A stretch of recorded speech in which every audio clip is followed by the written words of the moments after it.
São Bento Railway Station. São Bento Railway Station, Portuguese, Estação Ferroviária de São Bento, is a 20th century railway terminal in the civil parish of Cedofeita, Santo Ildefonso, Miragaia, São Nicolau e Vitória, in the municipality of Porto, district of Porto. The English translation of São Bento is Saint Benedict. The station is in the Historic Centre of Porto, which has been declared a UNESCO World Heritage Site and as a National Monument of Portugal. This building was constructed over a number of years, starting in 1904, based on plans by architect José Marques da Silva. The large panels of around 20,000 azulejo tiles, 551 square meters, were designed and painted by Jorge Colaço. The murals represent moments in the country's history, and the multicolored panels depict rural scenes showing the people of various regions. The station is linked by an underground link to the São Bento station on Line D of the Porto Metro. History. As early as 1864, the Guia Histórico do Viajante do Porto e Arredores, historic guide for the traveler to Porto and surroundings, implied the intention to construct a central station to be in the Palacete of the Quinta do Cerne, Campo 24 de Agosto. In 1887, José Maria Ferreira and Antonio Julio Machado, council members, presented to the Municipal Council a project for a central station in Porto, elaborated by Hippolyte de Beer. The following year, Emilio Navarro, Minister of Public Works, authorized the construction of a railway line between Campania and a central station to be built near Praça de Pedro. It was finally decided to build the station on the site of the Benedictine convent of São Bento de Ave Maria, which had been ordered built by King Manuel I of Portugal in 1518. The building had been a monastery until it was destroyed by fire in 1783 and was later rebuilt for use as a convent. It was in a state of disrepair by 1892 when the last nun died and was demolished that year. By 1890, work on the tunnel was already underway and was completed in 1893. The first train arrived at this location before the current building was constructed in 1896. But in 1897, there was a landslide at the opening of the tunnel on the southern edge of the station. The preliminary work on a planned station along the angle of Praça Almeida Garrett and Rua de Madeira began in 1900. The cornerstone was placed by King D. Carlos I. The design/build project was entrusted to Porto architect José Marques da Silva, whose design was influenced by French Beaux-Arts architecture. He showed the drawings of the first concept to the authorities in May 1897 and received a contract in September 1899, with full payment.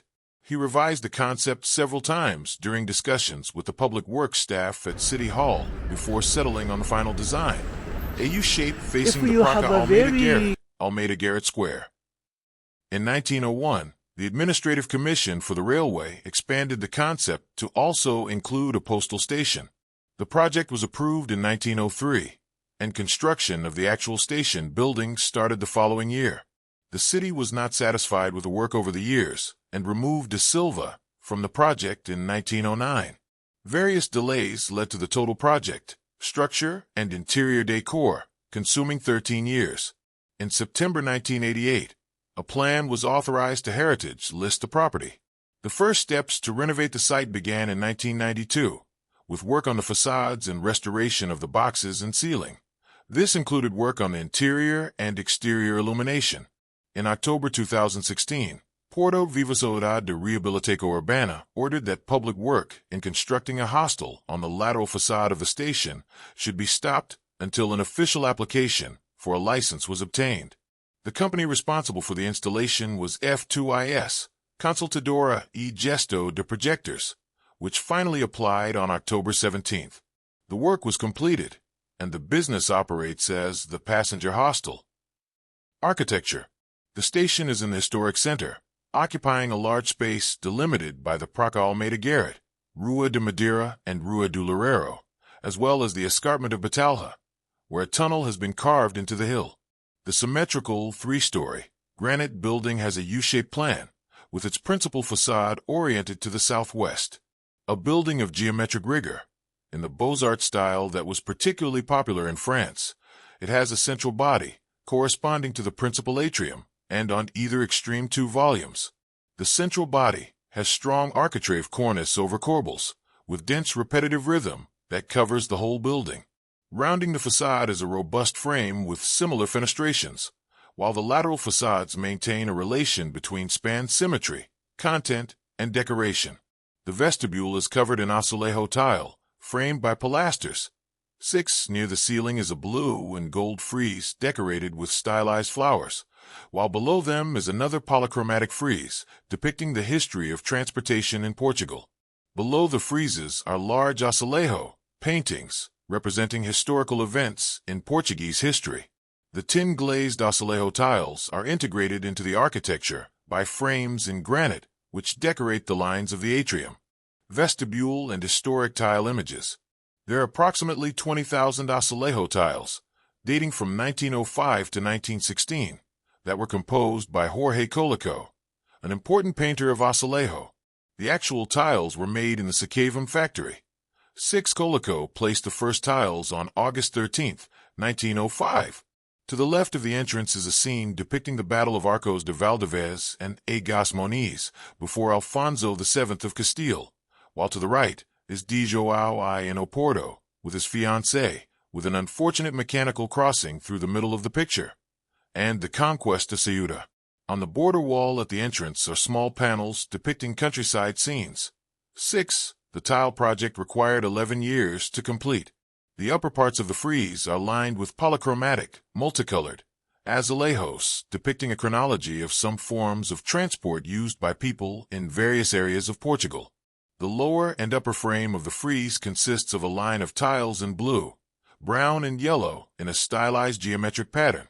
Under this, on the top of the north wall, is a large composition that covers the entire wall, depicting the Battle of Valdevez, 1140, with two groups of antagonists and other knights in the background. This monochromatic composition, like the other main azulejo scenes, is executed in blue on white tiles. Below it is another composition that represents meeting between the knight Agas Moniz and Alfonso VII of Leon in Toledo, 12th century, offering his life, his wife, and his sons following the siege of Guimarães. In the south is a painting of the entrance to Porto of King John I and Philippa of Lancaster, on horseback, to celebrate their wedding, 1387. Below that is the Conquest of Ceuta, 1415, with the principal figure of Infante D. Enrique, who subjugated the Moors. São Bento is the main terminus of Porto's suburban railways lines and western terminus for the scenic Douro line between Porto and Pacenho. The station for trains arriving from Lisbon is the Campanha, the national railway station, but there is subsequent service to São Bento via a local train. The station also serves the Miho, Braga, Guimarães, Cade/Marco de Canaveses, and Aveiro lines. All trains leaving São Bento call at Campanha Station as their first stop. The station is on the Porto Metro Line D yellow, with the first stop south over the River Douro being Jardim do Moro, and the first stop north, Aliados. The station is near Vintage Tram Line 22, and is connected to São Bento Metro Station on Metro Line D.